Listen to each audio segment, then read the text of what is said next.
அனைவருக்கும் வணக்கம். இன்றைக்கி நம்ம பார்க்க போகிறது பண்டைய காலத்து பள்ளிக்கூடங்கள் இயல் 4. இதை எழுதியவர் யார் அப்படின்னு சொல்லி பார்த்தீங்கன்னா உவே சாமிநாத ஐயர். கல்வியும் அதன் நோக்கமும் கல்விக்கூட அமைப்பும் கற்பிக்கும் முறைகளும் காலந்தோறும் இலக்கியங்களில் தடங்களாக பதிவு பெற்றிருக்கின்றன.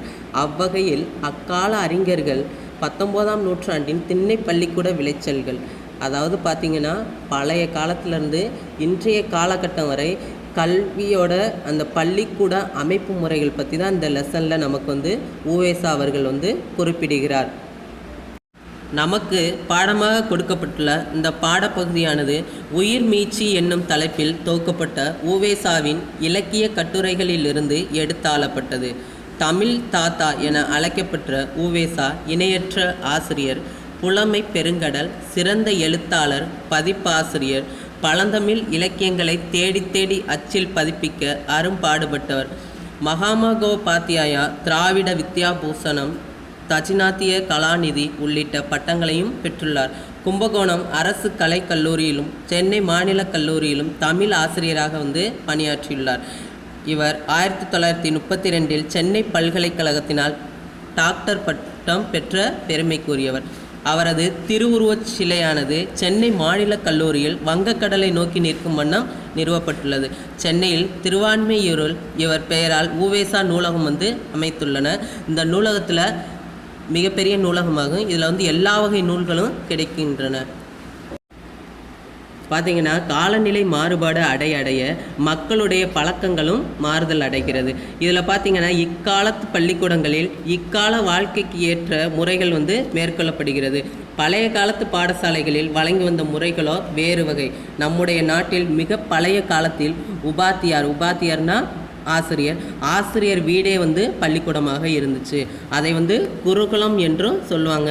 ஆசிரியரை கணக்காயர் என்று சொல்வது வழக்கில் இருந்தது. கால முறையில் பார்த்தீங்கன்னா கல்விக்கூடங்கள் இந்த அமைப்பு முறையில் தான் இருந்துச்சு. இங்கே பார்த்தீங்கன்னா ஆசிரியர் உபாத்தியார் சொல்லி கொடுப்பாரு. அதை மாணவர்கள் அவர்கள் வீட்டுக்கே சென்று கற்றுக்கொள்வார்கள். அடுத்து பார்த்திங்கன்னா மன்றங்கள். ஊர்தோறும் பொதுவான இடத்துல ஒரு பெரிய மரத்தின் அடியே மேடை ஒன்று அமைக்கப்பட்டிருக்கும். அதனை மன்றம் என்றும் அம்பலம் என்றும் கூறுவார். மன்றம் அப்படின்னா மரத்தடியில் உள்ள திண்ணையை தான் குறிக்கும். இந்த திண்ணை பள்ளிக்கூட முறை இந்த அமைப்பில் தான் இருந்துச்சு.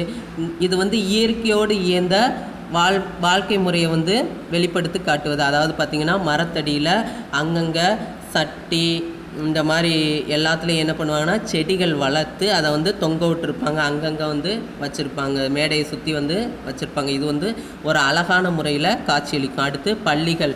மரத்தடியில் இருந்த பள்ளிக்கூடங்கள் நாளடைவில் சிறு குடிசைகளாக மாறின. அங்கங்கே குடிசைகளாக மாற ஆரம்பிச்சிச்சு. பள்ளி என்னும் சொல்லானது சைன மடங்களுக்கும் பாடசாலைகளுக்கும் பொதுவான பெயராக இருந்துச்சு.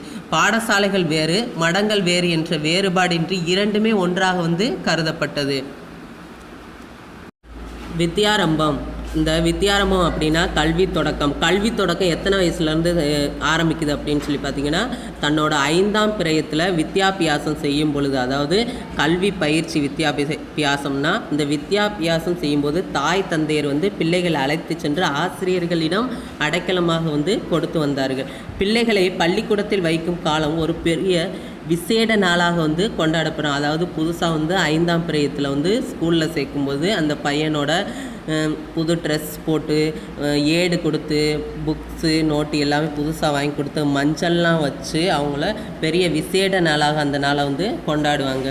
உபாத்தியார் ஒன்றை சொல்ல அதை மாணாக்கர்கள் பலரும் சேர்ந்து சொல்வதை முறை வைப்பதென்று கூறுவார்கள். அதாவது பார்த்திங்கன்னா ஆசிரியர் சொல்லுவாங்க, அதை திரும்ப சொல்லிட்டு மாணவர்கள் முறை வைக்கிற ஒரு வழக்கம் பழக்கத்தில் இருந்தது.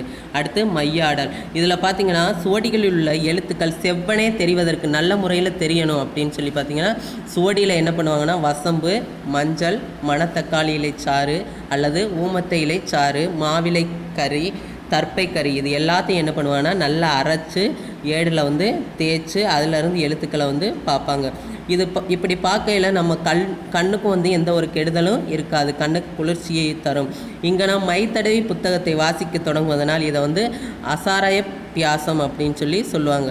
அசரா பியாசம் அப்படின்னு சொல்லி சொல்லுவாங்க. அசரா பியாசம்னா எழுத்து பயிற்சி. இதை வந்து மையாடல் விழா என்று சொல்வதும் வழக்கத்தில் இருந்தது. அதாவது பார்த்திங்கன்னா ஐயாண்டி எய்தி மையாடி அறிந்தார் கலைகள் என்று வந்து சிந்தாமணி வந்து குறிப்பிடுகிறது. கையெழுத்து அமைப்பு முறையானது எவ்வாறு அமைய வேண்டும் என்பதை சொல்கிறாங்க. கொம்பு சுழி கோணாமல், கொண்ட பந்தி சாயாமல், அம்பு போல் கால்கள் அசையாமல் தம்பி எழுதினால் நன்மை உண்டு. அதாவது பார்த்திங்கன்னா இது வந்து பழைய வெண்பாலில் வந்து சொல்லுவாங்க. எழுத்துக்கள் ஒன்றோட ஒன்று படாமல் வரி கோணாமலும் பழைய காலத்தில் எழுதி வந்தார்கள். பழைய ஏட்டுச்சுவடிகளை பார்த்தா நமக்கு வந்து இது புரியும். ஃபஸ்ட்டு உபாத்தியார் என்ன பண்ணுவாங்கன்னா முதல்ல தரையில் எழுத, அதன் மேல் வந்து பிள்ளைகளை வந்து எழுத செய்வார்கள். பிறகு தாமே எழுதி குழந்தைகள் வந்து பழகுவார்கள். இந்த மாதிரி எழுதையில் வந்து கையெழுத்துக்கள் அழகாகவும் தெளிவாகவும் இருக்கும். அடுத்து எழுத்தின் வடிவம் எப்படி இருக்கணும் அப்படின்னு சொல்லி பார்த்தீங்கன்னா, எழுத்துக்களின் உருவங்கள் பல காலமாக மாறாமல் இருந்து வந்தன. புள்ளியிடுதல், காலிடுதல், கொம்பு, விலங்கு முதலியவை வரி எழுத்தின் உறுப்புகள். அதாவது வரிசையில் கரெக்டான அமைப்பு முறையில் இந்த எழுத்துக்களானது அமைந்தால் மட்டுமே வந்து எழுத்தின் வடிவம் சிறப்புற அமையும். அடுத்து பார்த்திங்கன்னா மனன பயிற்சி. அக்காலத்து பாடமுறைக்கும் இக்காலத்து பாடமுறைக்கு வந்து பெரிய வேறுபாடு வந்து உண்டு. அதில் பார்த்திங்கன்னா தமிழில் நிகண்டுகள், நன்னூல், காரிகை, தண்டியலங்காரம், நீதி நூல்கள் முதலியன பாடமாக வந்து இருக்கும். கணிதத்தில் பார்த்தீங்கன்னா கீழ் வாயிலாக்கம், மேல் வாயிலாக்கம், புலிமாற்று முதலிய பல வகை வாய்ப்பாடுகள் வந்து பாடமாக இருக்கும். தலைகீழ் பாடமும் இருக்கும். அதாவது தலைகீழாக 100, 99, 98 அந்த மாதிரி சொல்கிறதுலையும் அவங்களுக்கு என்ன ஆகுனா மனன பயிற்சி வந்து நல்ல முறையில் அமையும். அடுத்து பார்த்திங்கன்னா இது எல்லாத்தையுமே ஞாபகத்தில் வச்சுக்கிறணும் அப்படிங்கிறதுக்காக அந்தாதி முறையை வந்து கையாண்டு வந்தாங்க. எதுகை முனைகளை கொண்டு தமிழில் வந்து செயல்களை ஞாபகப்படுத்தி கொள்வார்கள். பள்ளிக்கூட பிள்ளைகள் பார்த்திங்கன்னா தமக்கு தெரிந்த பாடங்களை வந்து அடிக்கடி சிந்தித்து வருவார்கள். பலர் ஒருங்கு கூடி கேள்விகள் கேட்டும் விடை கூறியும் கற்று வருவார்கள். இதனால் வந்து அவர்களுடைய கல்வி எந்த வேலையிலும் வந்து தடையின்றி பயன்பாட்டுக்கு இருந்தது. அடுத்து சுவடிகள். அதாவது பார்த்திங்கன்னா தான் எழுதுவதற்கு அந்த காலத்தில் சுவடிகளை வந்து பயன்படுத்தினாங்க. பனை ஓலைகளை வந்து நறுக்கி அதை வந்து சுவடிகளாக இரு முனைகளிலையும் பார்த்திங்கன்னா துளையிட்டு அதில் நூல் வச்சு கோர்த்து வந்து பயன்படுத்தி வந்தாங்க. இந்த சுவடிகளை பார்த்திங்கன்னா நாராசம், இது ஒரு முக்கியமான 2 மார்க் கொஸ்டின். இதில் பார்த்திங்கன்னா இரட்டை துளையுள்ள ஏடுகளில் ஒரு துளையில் செம்பு கம்பியும் அல்லது மூங்கிற் குச்சியை சொருகி கட்டுவார்கள். அதை வந்து நாராசம் என்று அழைக்கப்பட்டது. கிளிமூக்கு போல் அழகாக கத்தரித்து அதை வந்து பார்ப்பதற்கு அழகு தரும் வகையில் வந்து அமைப்பார்கள். இப்போது அச்சு புத்தகங்களின் அளவில் எவ்வளவு வேறுபாடுகள் உண்டோ அவ்வளவு பனையோலை சுவடிகளிலும் வந்து வேறுபாடுகள் வந்து உண்டு. அடுத்து எழுத்தாணிகள் வந்து எதை பயன்படுத்தினாங்க அப்படின்னு சொல்லி பார்த்தீங்கன்னா ஊசிகளை வந்து பயன்படுத்தினாங்க. மடக்கெழுத்தாணி, வாரெழுத்தாணி, குண்டெழுத்தாணி. இப்போ எழுத்துக்கள் வந்து சின்னதாக இருக்கணும் அப்படின்னா வாரெழுத்தாணியை வந்து பயன்படுத்துவாங்க. கொஞ்சம் பெருசாக இருக்கணும் அப்படின்னா குண்டெழுத்தாணியை வந்து பயன்படுத்துவாங்க. ஒரு பக்கம் வாருவதற்கு கத்தியும் மறுபக்கம் மறுமுனையில் எழுதுவதற்கு எழுத்தாணியும் இருந்துச்சு. இதை வந்து பேனா கத்தி என்று கூறுவதும் வழக்கத்தில் இருந்தது. ஏடெழுதும் பழக்கமும் வழக்கத்தில் இருந்தது. அதாவது தனித்தனிய ஏடுகளில் தாம் மேலே எழுதி அதை போல் எழுதி வர வந்து சொல்வார்கள். இதை வந்து சட்டம் என்றும் கூறுவார். சுவடிகளை வைப்பதற்கு எடுத்து செல்வதற்கும் உபயோகப்படுத்தும் கருவிக்கு வந்து தூக்கு என்று பெயர். அதனை அசை என்றும் சொல்வதுண்டு. இது வந்து முக்கியமான 2 மார்க் கொஸ்டின். அடுத்து அன்பினால் அடக்குவது. ஆசிரியர் வந்து முற்காலத்தில் வந்து கொடிய தண்டனைகள் வந்து மாணவர்களுக்கு கொடுக்க மாட்டாங்க. அதாவது அன்பின் வழிப்படுத்தி வந்தார்கள்.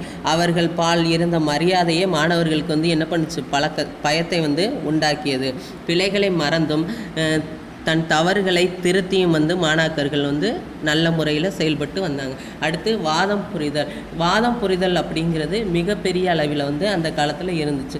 கல்வியில் வாதம் செய்தல் நம் நாட்டு பள்ளிக்கூடங்களிலும் இருந்தது. அதாவது மன்றங்களில் போய் ஒருத்தர் வந்து வினா எழுப்பி அதுக்கு வந்து மற்றவங்க வந்து ஆன்சர் பண்ணுறது, விடைகள் கூறுற வகையில் வந்து இருந்துச்சு. அடுத்து சாந்துணையும் கற்றல். பல நூல்களையும் பள்ளிக்கூடத்தில் பயின்றதோடு நில்லாமல் வாழ்நாள் முழுவதும் நம் நாட்டார் படித்து வந்தார்கள். என் ஒருவன் சாந்துணையும் கல்லாதவாறு என்ற குறளினால் திருவள்ளுவர் சொல்கிறாரு. ஒருவன் இறக்கும் அளவும் படிக்க வேண்டும் என்பதையும் விதிக்கின்றார். அதாவது கல்வி அப்படிங்கிறதுக்கு வயதே கிடையாது. சிறுவர் முதல் இளம் கிழவர்கள் வரை கல்வியினை கற்று வந்தார்கள். அடுத்து ஓதர் பிரிவு. ஓதர் பிரிவு அப்படின்னா கல்வி கற்கதற்காக தன் வீட்டை விட்டு பிரிஞ்சு செல்வாங்க. தாம் முன்பு அறியாதவற்றை கற்றும் வந்தார்கள். தொல்காப்பியம் என்னும் பழைய இலக்கண நூலிலும் பிறவற்றிலும் இங்கன பிரியும் காலம் ஓதர் பிரிவென்று சொல்லப்பட்டிருக்கு. இதற்கு 3 வருஷம் காலம் எல்லை என்று அந்நூல்கள் விதிக்கின்றன. இதில் பார்த்தீங்கன்னா தமிழ்நாட்டிற்கும் வங்காளத்தில் உள்ள ஒரு ஊரிலிருந்து நவத்வீபம் அப்படிங்கிற ஊர்லேருந்து பல மாணவர்கள் இங்கே தங்கி படித்து சென்றார்கள். தஞ்சாவூரில் இருந்த ஆகம சாஸ்திர பண்டிதராகிய சர்வசிவ பண்டிதர் என்பவரிடத்திலும் பல அந்நிய தேசத்து மாணாக்கர்கள் கற்று சென்றார்கள் என்றும் செய்தியொன்று கூறுகிறது. முதல் ராஜராஜன் சோழன் காலத்தில் தஞ்சையில் பொறிக்கப்பட்ட சாசனம் ஒன்றால் இது அறியப்படுகிறது. பாலர்களுக்கு உரிய பள்ளிக்கூடங்கள் முதல் பழுத்த கிழவர்கள் இருந்து கற்கும் பள்ளிக்கூடங்கள் வரையில் பல பாடசாலைகள் தமிழ்நாட்டில் இருந்து வந்தது அறியப்படுகிறது. காலத்தின் வேகம் அந்த பழைய காலத்து பள்ளிக்கூடங்களை மாற்றி அமைத்து விட்டாலும் அவற்றால் உண்டான நற்பயன்களையும் அவற்றில் படித்த பேரறிஞர்கள் நமக்கு ஈட்டி வைத்துள்ள நூறு செல்வத்தை நினைக்கும் போது நம்மை அறியாமலே நமக்கு ஒரு பெருமிதம் உண்டாகுது. அக்காலத்து முறைகளை மீளாவிடனும் அப்பள்ளிக்கூடங்களின் அடிப்படையான உண்மைகளை ஏனும் நாம் அறிந்து கொண்டு அதற்கேற்றவாறு நடைமுறைப்படுத்த வேண்டும். நன்றி.